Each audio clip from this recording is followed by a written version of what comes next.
جێگری ستەرۆکی ئەمریکی دەست بگەڕەکە ڕۆژهەڵاتە ناوین دکە بگەفەین لێدانە داعش. گەلو ژنین هەرێما کوردستانە عێراقی چەندێ کاریگەرن دی ژیانە سیاسی و جڤاکیدا و چەندێ خودی مافن. و خەتە نەکردنا ژنان لە کوردستانی مەزنترین تاوانە لە دژیوان بێ ئەنجامدان.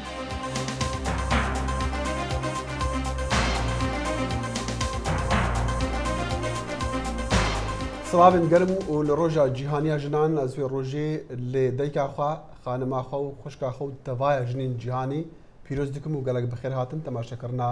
کورد کۆنەکشن. کورد کۆنەکشن هەموو ڕۆژانێکی سێشەموان و هەینی لە بەشی کوردی دەنگی ئەمریکاوە ئامادە دەکرێت و لە کەناڵی NRTشەوە ڕاستە و خۆ پەخش دەکرێت. کورد کۆنەکشنی ئەمڕۆ بە راپۆرتێک سەبارەت بە سەردانەکەی جێگری سەرۆکی ئەمریکا بۆ ڕۆژهەڵاتی ناوەڕاست دەست پێ دەکەین. جۆ بایدن جێگری سەرۆکی وڵاتە یەکگرتووەکانی ئەمریکا دەستی کردووە بە سەردانێکی 5 ڕۆژی بۆ ڕۆژهەڵاتی ناوەڕاست. لە میانەی سەردانەکەشیدا جەخت دەکاتەوە لەوەی کە پێویستە داعش شکست پێ بهێنرێت. بایدن دۆ سەردانە بنگەهی هەوایی ئەمریکی کرد لە ظەفرا لە میرگەهی نێگرتیە عەرەبی نێزیک ئەبوظەبی. وی هەروەسا ملیتانên دەولەتا ئیسلامی وەکات تاوانباران دان ناسکردن و گوت دەوێ ئەم دلێ داعش بگڤێشین لە عێراقی بن یان لە سووریا هەتا نەکاربن ژەهرا خۆ پاوێژن هەرێمی و تەڤایە جیهانێ. هەر ئەفکارەیە ئەم دکن دەگەل هەفپەیمانên خوا و نەها پتر ji her demekî dî em derbên bihêz li şervanên û rêberên vê komalê dideyên li vînên wan veber dikîn û rêka jiyanê li wana qut dikîn. لە توێژێکیشدا لەگەڵ ڕۆژنامەی The National ئەبوظەبی جەختی لە ڕوانینی ئەمریکا کردەوە بۆ دانوستاندن بە مەبەستی چارەسەریەکی ئاشتیانەی قەیرانی 5 ساڵەی سووریا و هەروەها بەکارهێنانی هێزی لەشکریشی بە دوورزانی. وها بڕیارە لەم هەفتەیەدا دانوستانی ئاشتی لە ژنێف دەست پێ بکاتەوە هاوکاتی ئەوەی ئاگربەز لە سووریادا شەڕەکانی بە شێوەیەکی بەرچاو کەمیان کردووە. بالێ تەماشەوانن کورد کۆنەکشنەوەکەونزان ئیرۆ هەشتی مەهاسێ ڕۆژە جیهانیا ژنانە لەوێ ڕۆژێک و لە جیهانێ شاهیدتێنکردن و ژن شانازیە بە خەباتا خوا دکن لە عێراقی و لە سووریاژی نزیکی 3000 خانمên êzdî hêşta di destê Daeş demane û hêşta di xerabtirîn reftar digel wana têkirin. Vê rojê em rêz û hurmetê li wan xaniman digirîn. Li roja cîhaniya jinan rêxistiyên berevanên mafê jinan daxwaza azadkirina jinên êzdî dikin ku bûna armanca tawana herî mezina vî serdemî bi destê Komala Dewleta İslamî Daeş.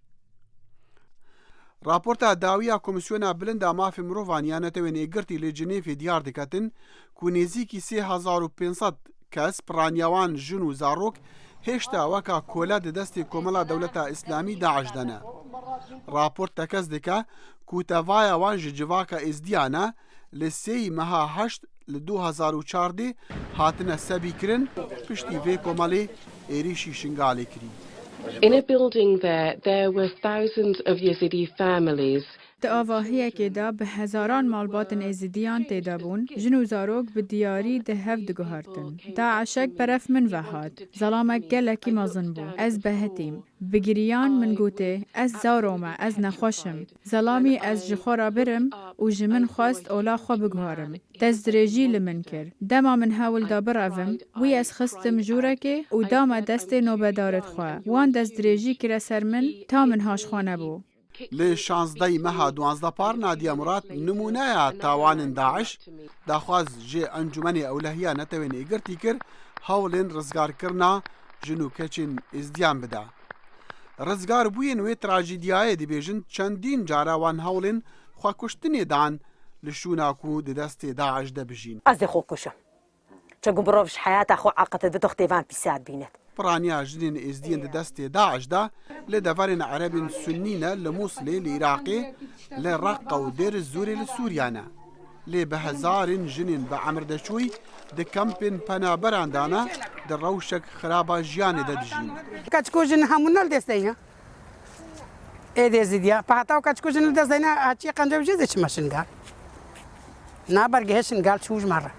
Ji bilî rewşa xiraba jiyanê xanimên êzdî dûr ji mal û warên xwe di kul û derdê zarokên xwe de dinalin û وبحسرتها وگریانا وانن هرچەندە خانم لە جیهانی لەگەلێک دەبرین جیهانی دنالن و مافێنوان تێن خوارن لێ لەگەلێک جیهندیژی شایە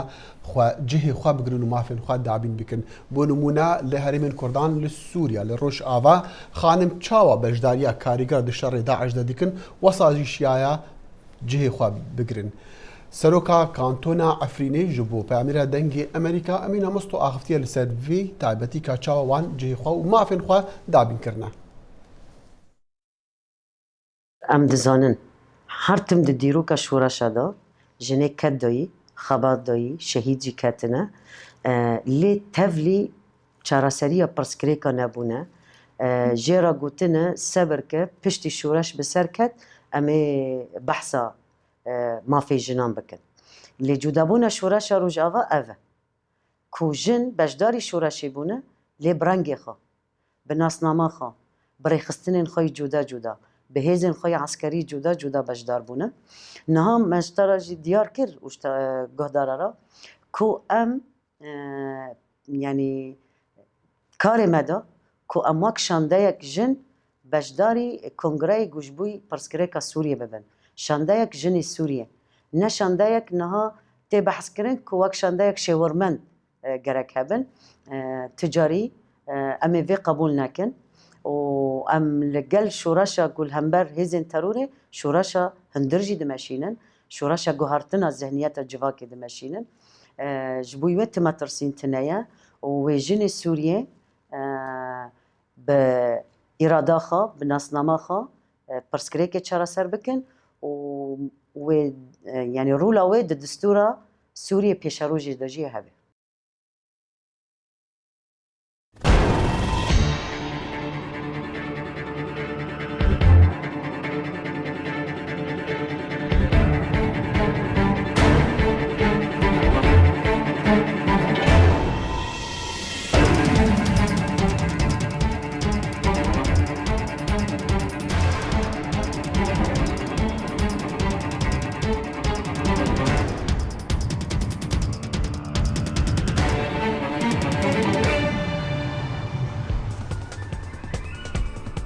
NRT,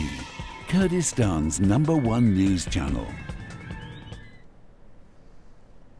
ڕۆژی هەشتی مانگی سێ کە بە ڕۆژی نێونەتەوەی ژنان ناسراوە بە بڕیارێکی نەتەوەی یەکگرتووەکان لە ساڵی 1970دا ئەم ڕۆژە دیارکرا بەڵام پرسیار لەوەدایە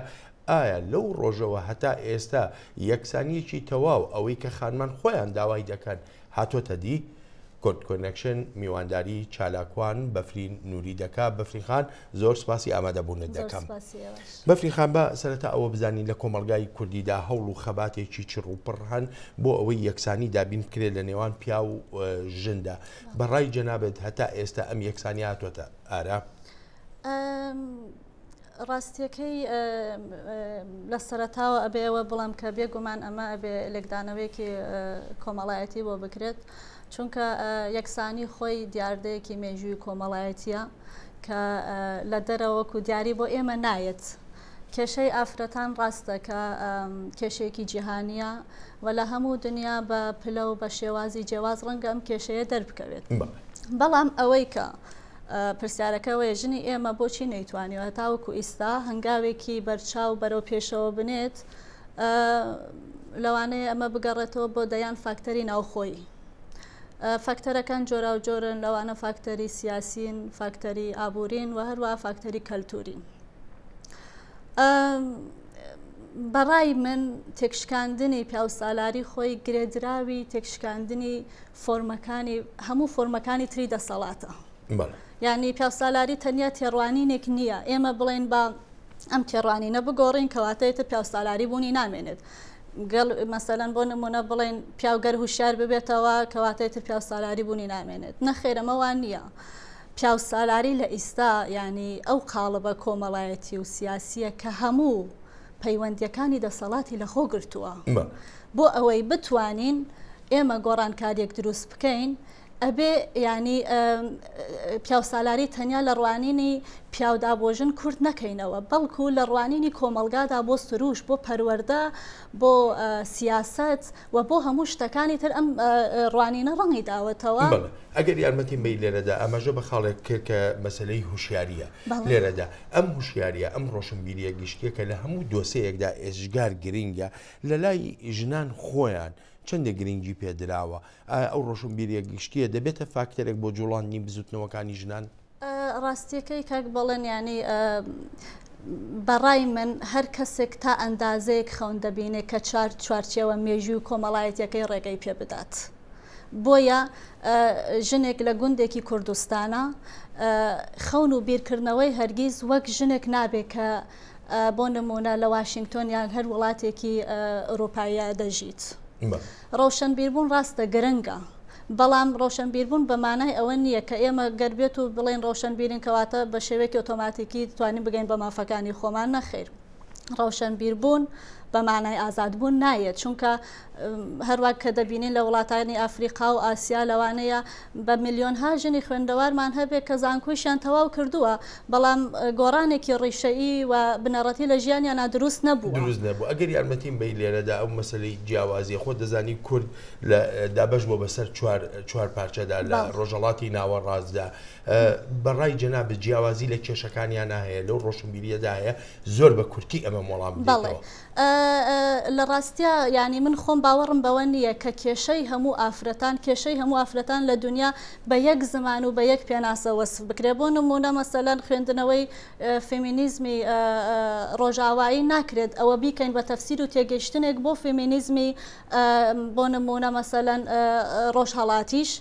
خۆرهەڵاتیش بەڵام کێشەی ژنان لە چوار پارچەکانی کوردستاندا بەهۆی ئەوەی کە پاشخانێکی کۆمەڵایەتی و کولتوری هاوبەشیان هەیە جیاوازیەکی ینی ڕیشەی و جەوهریان نییە کێشەکان نزیکن لە یەک تا حدێکی زۆر. بەڵێ بفراخان دەگەڕێم وڵات ڕاپۆرتێکمان هەیە ئەو ڕاپۆرتە پێشکەش دەکەین و پێکەوە لەگەڵ بینەراندا سەیری دەکەین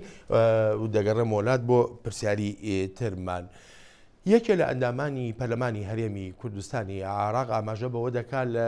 کاتی پێکهێنانی کابینەی هەشتی حکوومەتدا دەنگی نەداوە بەلایەنەکەی خۆی لەبەر ئەوەی هیچ ژنێکی کاندید نەکردبوو بۆ پۆستێکی وەزاری. وەک ژیار محەممەد پەیامنێری دەنگی ئەمریکا لە ڕاپۆرتەکەیدا باسی دەکات ژنێکیش پێی دەڵێت 8 مارس دەبێت چ مانایەکی هەبێ. دوای 25 ساڵ لە حکومڕانی کوردی و 106 ساڵ بەسەر دیاریکردنی ڕۆژی 8 مارس وەکو ڕۆژی جیهانی ژنان بەشێک لە ژنان لە هەرێمی کوردستان نیگەرانن لەوەی ڕۆڵ نادرێتە ژنان تا بەکردار پۆستەکان بەڕێوە ببەن وەک نوێنەری ژنان لە بری ناو و ڕواڵەت ئەوان 8 مارس بە کولانەوەی برینەکانیان ناو دەبن. هەر سپارتە و هەر ڕێکخراوە و چەند ژنێکی دیان لە خۆیان گرتووە لە هەموو شتێکی ماسا برینەکانی مافەکانی ژنان ئەکولێنەوە بە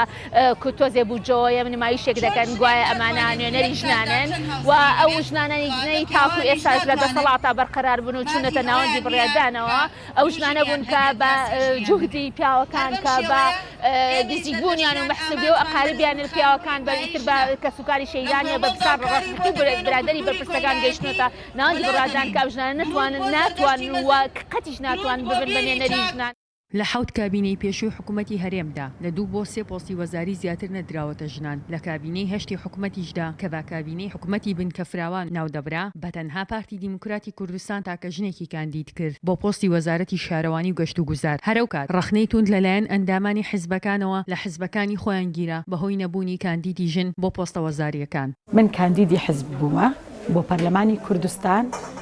لەبەر ئەوەی حیزبەکەی من لە پێکهێنانی کابینەی هەشت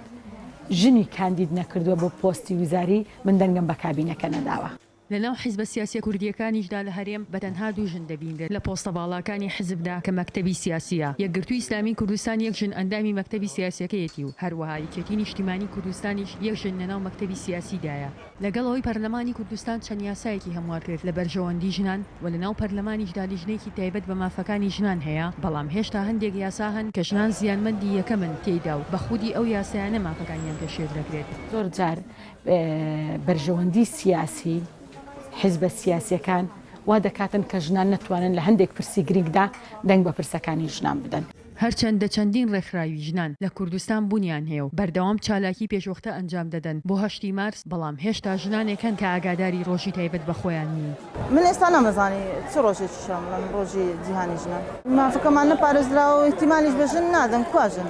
کوا چ مافێکی هێژن. لەگەڵ ئەوەی لە هەرێمی کوردستاندا چەندین ڕێکخراوی ژنان هەن کار بۆ پاراستنی مافەکانی ژنان دەکەن بەڵام ڕۆژانە چەندین حاڵەتی پێشێلکاری دژ بە مافەکانی ژنان ئەنجام دەدرێت و ساڵانەش بەپێی ئامارەکان بەدایان ژن دەکوژرێن لە ژێر ناوی پاراستنی شەرەف و ناموس. ژیار محەممەد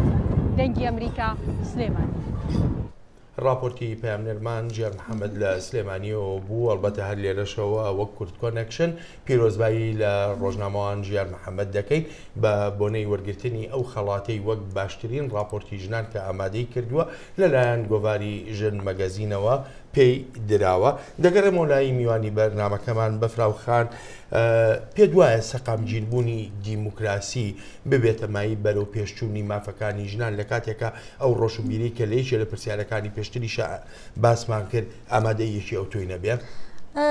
ڕاستیەکەی سەقامگیرکردنی دموکراسی خۆی لە چارەسەری کێشەی ژنان زۆر قۆرسترا بەڵام هەم دموکراسی و هەم چارەسەری کێشەی ژنان دوو شت نییەن کە یەکێکیان بڵێن مەسەلەن پێش ئەوی تریانەکەوێت دوو کردداری پێکەوەین کە ئەبێ هەردووکیان پێکەوە هەنگاو بنێن بەرەو پێشەوە بۆ نمونە بڵێن با سەرەتا دموکراسی بێت دواتر مافەکانی ژنان بەرقەرار بێت و یا مافی ژن بەرقەرار بێت چارەسەری بۆ بکرێت دواتر دموکراسی هەبێت نەخێر بەو شێوە نییە. بەڵکو ئەمانە دوو پرۆسی پێکەوەین کە ئەبێ پێکەوە هەبێت دموکراسی ئەگەر نەبێت کێشەی ژن چارەسەری بۆ ناکرێت و ئەگەر کێشەی ژنیش چارەسەری بۆ نەکرێت دموکراسی بەڕای من بەرقەرار نابێت. ئەمە جۆرێکە لە ڕوانی ینی ئێستا هەیە ئەو ڕوانینە ئامادەیی هەیە دەڵێ کاتێک کە دیموکراسی و ئاین بەریەک دەکەون تاکەکانی کۆمەلگا زیانێکی گەورە دەکەن لەگەڵ ئەو ڕوانی نەدای بۆ ژن چۆن دەکەوێتەوەمە؟ من پێمان نەبێ ئەوە ڕاست بێ ینی چونکە دین شتێکە لە ناو ناچێت ینی ئەگەر بێت و ئێمە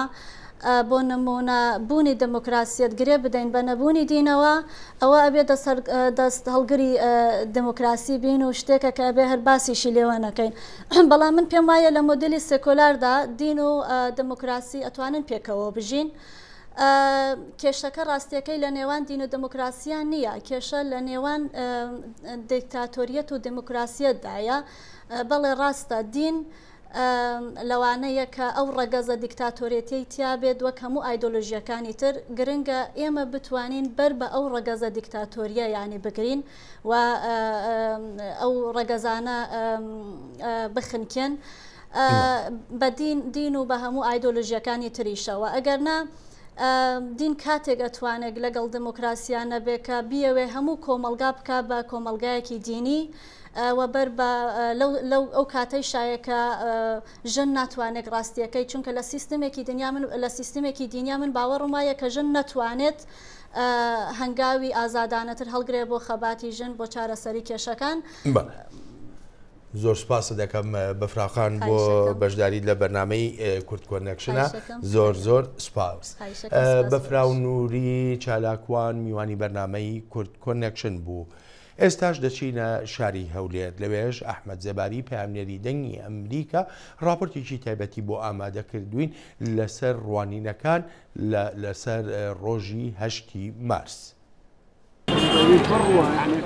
بەشێکی زۆر لە چاڵکوانانی ئافرەتانی هەرێمی کوردستان پێیان وایە پێویستە لە 8 مارسی ئەم ساڵەوە ڕێکخراو و چاڵەکانی ئافرەتان ئەو تەقلی دەباوە تێک بشکێنن کە تەنها بۆ داواکاری مافەکانیان دێنە مەیدان بە ئەم ساڵ 8 مارس بکرێتە ڕۆژی هێز نواندنی جەماوەری ئافرەتان بۆ داواکاری موچە و نان و ئازادی و خزمەت گوزاری جەماوەری بێنە مەیدان لەم بارەیەوە بوهار مۆنزیر چاڵکوانێکی ژنە کەوەک خۆی دەڵێ زیاتر لە 15 ساڵە لە بواری ژنان کار دەکات. ئێمە لە کوردستان وەکو ژنانی هەرێمی کوردستان ملکەتی یاسا و ڕێسایەکین کە ژنان پلە دووە کات هەر لە ناو دادگاکانە لە مامەڵەکردە لە ناو کۆمەلگایە لە دەرەوەیە لە زۆربەی شوێنەکان ئەمە ڕنگدانەوەی هەیە بۆیە 8 مارس گرنگی خۆی هەیە ڕۆژێکی جیهانیە کە دەبێت کاری زیاتری لەسەر بکرێت و ژنان بە شێوەیەکی بەرفراوان بن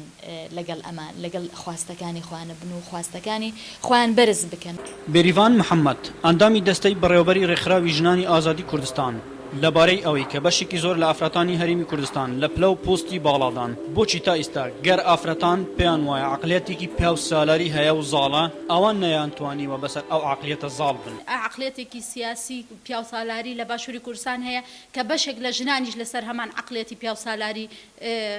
هەوڵدانیان هەیە و بەشێک لە ڕێکخراوەکانی ژنانیش لەناو عقلێتە سیاسیە کارەکەن و ئەو عقلێتە پیا و سالارێ کارەکەن هەندێک بۆ دەستکەوتی شخصی خۆی کارەکە هەندێکیش ئەوێت گۆڕانکاری لە ڕەوشی ژنانە بکە بەداخەوە لە بەرامبەر تێکۆشانی ژنیشە ئاستەنگی گەورە هەیە هەم کۆمەڵایەتی هەم سیاسی هەم لە هەموو ڕوانگەکانەوە پەیامی من ئەوەیە کە ڕێکخراو ببین پێکەوە بۆ بەرزکردنەوەی داخوازیەکان و نەک تەنها بۆ ژنان بۆ ژنان و پیاوان یەکسانی خواست ئەوانەی کە لەگەڵ ئەویان کە ژنان وەک پیاوان ئەتوانن لە هەموو کایە کۆمەڵایەتی و سیاسی و ئابوووریەکانە ببن بە بڕوای من لە هەرێمی کوردستانە دیدێکی کۆنەپەرستی و دیدێکی ئیسلامی سیاسی زیاتر ئەتوانم بڵم لەم ساڵانەی کۆتاییدا ڕێگری لەوە کردووە کە ژنان ئازادانە بێنە مەیدان و بتوانن لە جیاوازەکانە بەشدار بن. ئافرەتان و ژنانی شار و شارۆچکەکانی هەرێمی کوردستان بە ئەنجامدانی چەندین چاڵکی جۆرە و جۆر ڕۆژی 8 مارس دەکەنەوە. ئەحمەد زێباری دەنگی ئەمریکا هەولێر. مخابن نەبەس ئاستەنگ لە پێش ژنین هەرێما کوردستانیانە یان جنان بگشتی هەیە لێ هەرێما کوردستانە عێراقی تاوانێک لە دژی کەچانتیکردن ئەوژی پرسا خەتەنەکردنیە و تاوانێک مەزنە لە دژیوان تیکردن لێ چا بە هەر چا بە سوپاس ji بۆ لایەنên پەیوەندیدار ku hinek ew kesên van kara dikin niha tên cizakirûn û rê li wan têgirtin. Peyamnêrê dengê Amerîka li Kerkûkê Dilşad Enwer ev pêdaçûne kiriye. سەبیحا کە ماوەی زیاتر لە 15 ساڵ کاری مامانی ئەنجام داوە دەیان کچ و ژنی خەتەنە کردووە بەڵام ئێستا دەڵێت کە یاسا وازی لە کارەکەی پێهێناوە لە کاتێکدا پێشتر بژێوی ژیانی لەسەری بووە. ئەم ڕێکخراوە ێژن مەنموعە ئەگەڕێن تەبلیغمانەکەن ێژن ناوێ بکرێ ئێمەش ئیسا نایکەینەوەڵە. سەبیحا کە لە گوندێکی دوورەدەستی نێوان کەرکووک و گەرمیان دادەنیشێت ناوبەناو جەختی لەسەر وازهێنان لە کاری مامانی دەکردەوە. وڵای خەڵگاتە تێسی خەتەنە بکە ئێمەش منیش کردمە پێشتر هەتاکو ژن شویشتی کردگا و تێسی پیاوەگەم و تێسی وەڵی هەتا ئیسەوتیانە چ دەسە حرامە و ژن وا بووە و تێ چ دەسە حرامە ئەم هاتووە پیاوەگەم و تێسی دەرتەکەم دەری کردە لە ماڵ باوکی هاتە سۆ من خەتەنە بۆ کردن. ئەو ژنە مامانە بە قسەکانیەوە دیار بوو کە ئەزمونێکی دوور و درێژی لەگەڵ کاری خەتەنەکردندا هەبووە. وەڵا هەتای ساتەوە 25,000 کردمەوە 20 کردمەوە 25,000 کردم. ئیسەش ئەوەیە ساتە هیچم نییە و دەستم ناڕە بەخوام لێ بکەلاوەنی ڕمیاشەژم ئیتر نایشتوانم خاسیشی کەم باس قسە. لە مادەی 6 یاسای ژمارە 8 ساڵی 2011 توندوتیژی خێزانیدا خەتەنەکردنی مێینە بە هەموو شێوەیەک قەدەغە کراوە کە سزای 1 ساڵ بۆ 3 ساڵ زیندانیکردن و غەرامەی 5 ملیۆن بۆ 10 ملیۆن دینار بۆ ئەو مامان و پزیشکانە دانراوە کە کاری خەتەنەکردن ئەنجام دەدەن. بەپێی بەدواداچوونەکانی ڕێکخراوی وادی ئەڵمانی لە گەرمیان و ناوچەکانی کەرکووک خەتەنەکردن هەیە و ئەکرێ بەڵام لە گەرمیان بە تایبەتی خەتەنەکردن بە نهێنی ئەکرێت چکە ترسە لە یاساکە بەڵام ئەوە بەپێی بەدواداچوونەکانی ئێمە لە شاری کەرکووک خەتەنەکردن ئەگەر یەکێک بێوێ ئاساییە چکە یاساکە لە شاری کەرکووکان نەچوەتە بواری جێبەجێکردنەوە. حاڵەتمان هەبووە دایکەکە مامانی دەست نەکەوتۆ بۆ کچەکانی خەتەنە بکات خۆی هەڵساوە بە پرۆسەی خەتەنەکردنی کچەکانی. هێشتا خەتەنەکردن لە بەشێک لە ناوچەکانی هەرێمی کوردستان بەردەوامی هەیە هەرچەندە ڕێکخراوەکانی بواری ژنان هەوڵی زۆریان داوە بۆ هۆشیارکردنەوەی ژنان و ئاشناکردنیان بە زیانەکانی خەتەنەکردن. بۆ ئەوەی زیاتر ئێمە بۆمان دەرکەوێت لە نێو تەمەنی گەنجەکان ئایا تاوەکو چەند با بڵێن کۆمەلگای کوردەواری ئێستا ئەو دیاریدەیە ممارەسە ئەکات دیارە ئەوە دەرکەوتووە کە تا ئێستا ڕێژەکە زۆر کەمە بەڵام تاوەکو ئێستا ئەو مەسحە تەواو نەبووە. زانایەکی ئاینیش دەڵێت خەتەنەکردن هیچ پەیوەندیەکی بە ئاینی ئیسلامەوە نییە. لە کوردستانی ئێمەدا ئەوەی من بە فەقێتی خوێندومە تا ئیستا نەمبیستووە مەلایە بە ژنان بانکە برێ خەتەنی کچەکانتان بکەن واوایە نه باوێکە هەر کراوە مەلای ژمن ئی نەکردی و لە زمانی پێغەمبەر من نەکریا و بکرێ یانەکرێ شتێک نەبووە بەڵام مادەم دکتۆر بڵێ ئەوە زیان بەخشە دکتۆر بڵێ نەکرێ باشە ئێمە شەڕێ نەکرێ باشە چونکە ئەوە واجب نییە و فەرز نییە هەتا سونەت نییە بەو سونەتەی کە وەکو نێرینە سونەت بێ خەتەنەکردنی مێینە لە نێو گوند و ناوچە خێڵەکیەکاندا بربڵاوترە وەک لە سنتەری شارەکان هەروەک ڕێژەی خەتەنەکردنیش لە نێوان ژنانی بەتەمەندا بەرزترە لە کچانی تازە پێگەیشتوو. دڵشاد ئەنوەر، دەنگی ئەمریکا، پارێزگای کەرکووک. هەر ئێستا ئەم راپۆرتەمان پێگەیشتووە کچانی ئێزیدی لە ڕۆژی 8 مارسدا کە ڕۆژی نێونەتەوەی ژنانە خۆپیشاندانیان ساز کردووە و تەنها داواکاریەک یا با بڵین داواکاریە هەرە سەرەکیەکەیان ئازادکردنی ئەو کچانەیە کە ڕێکخراوی تێرۆریستی دەوڵەتی ئیسلامی دەستگیری کردوون. زانیاری زیاتر لای کاوە عومەر پەیامنێری دەنگی ئەمریکایە. به هلکفتا روژا جیهانی آفرتان آفرتین شنگاله اوین آوره بوینه دشتا موصل و چند جهندن اوی هلکفته به چند دروش مان نیتگنه و او دخوازن جواکین نیو دولتی و ولاتین زلهز پیت دانکا مازندر هبیدن بو آفرتا ایزدی و تایبت اوین توشی کارسات بوین او کس و کارنوان هاتینه کشتن و بسر و شین کرن جلای جگدارین داعش و تایبەت خەڵکا شنگالێ ما داخوازیێژ ڕێخەراوێن نێو دەوڵەتی بکەن وش حکوومەتێت هەرێما کوردستانی حکوومەتێن دەوڵەتی تەمامات کرد کو بێدەنگیوە هاتیەکردن سەر دایک و خوشکێنمە کۆ بزووترین دەم دایک و خوشکێماجی دەستێوان هەرچ و هۆڵێم چۆلا ڕزگار بکن لێن ئەو دایک دەبێژن نیوێ جوواکێ بڕاستیژی کە دایک نەبێ جیهان نینە هیڤیاما ئەوە کۆ بەسە ئیدی بەسە ئەختیری بەسە زلم و زۆرداری بەسە دایکەمەوە بووە قوربانە بێ فەرمانێ تەمامی هیڤیاما ئەوەش ڕێخەراوێن نێو دەوڵەتی کۆ بزووترین دەم چارەیەکە وان دایک و خوشکێنمە بکن بەسە ئیدی جانێوان حلیات دەستێوان تیرۆریستێن داعشیدا ڕۆژەکە عالەمیە مە کەچێت ئێت شنگالێ مەدوێ خەڵک زانە بێت چه هاتی سەرێمە داخوازی ئەمان ئەو کەچ و ژنێت مایت ئەوێ دەستێوان هۆڤانە دەشمەرە ڕزگار بکن داخوازامەش حکومەتا هەریما کوردستانیش ئەمم متحیدایش هەرجی هەرکی في کارە بشمارە لێ مخابن ئەم ڕۆژ ئیرۆ ما جژنەکە بری و حکومەت ساڵەکە دینەوە بێ مەدوێ ئەو کەچ و ژنێت مێت ماین داخوازی ئەمە ئەو شتێک گرنگی منشمەرە ڕزگار بکن. به اوی هلکفته سوزان سفر سروکا ریخراوات داک یا جنین ازدی چندین داخازی به ریا دزگه راگهاندن گوتن آزادکردنا کچو جنین ازدیان هاجی هر تشتکی گرفتران لو راجش حکومت کردستان دخواز کن و بطر فوماندی کتن ابتایبتی اجبو آزادکردنا کچو جنین ازدیان یاسای تایبت بین دانان کارکرن بو پاراستنا مافی جنان بکشتی و بیاشنگالیش تایبت بدر حرکاریا کچو جنین ازدیاب تایبتی اول نها جیان اوانی دردجین و بدر حرکاریا وان بتکرن ده هیت ازانین روژا جیهانی جنان لپرانی ولاتین جیهانی به کیف و چالاکین جور و جور ده هیت ساخ کرن بله دناوا جنین ازدیادا به هوزان داخبار و روندین کل اف روژا هات ساخ کرن کاوا عمر دنگ امریکا دشتا موصل کومالگەها شاریە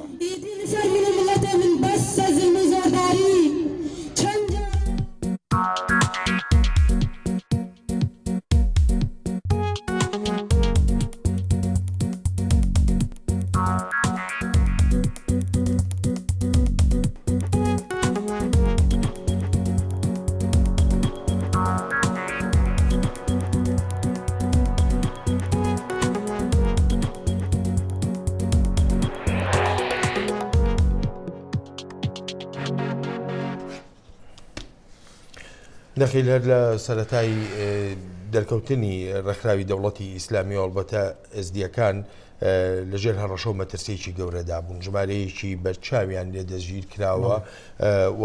دیار نەماون بەڵام هەندێکیان توانیان خۆیان ڕزگارکردن هەندێکی تر ڕزگار کران ئەوانەی کە هەتا ئێستا دیار نین چه هەواڵێکی نوێ هەیە لەسەریان بەڵێن لە گۆڕە ژمارین ڕێخستیا مافیڕۆیان یان ڕاستپێریە مافی مرۆڤانیان نەتوێن ئیگرتی لە جنێفێ لە راپۆرتەوانە دوماهی بەری نێزیکی مەحاکەمە هەو نیوا دەبێژن نێزیکی 3500 ئێزدی دەدەستێ داعشدامانە بەڕانیاوان ژنن سپاس بۆ ئێوەی ئازیزیش تا بێ گەیشتنەوەی داهاتوو هەر شاد بن. خدا حافظ.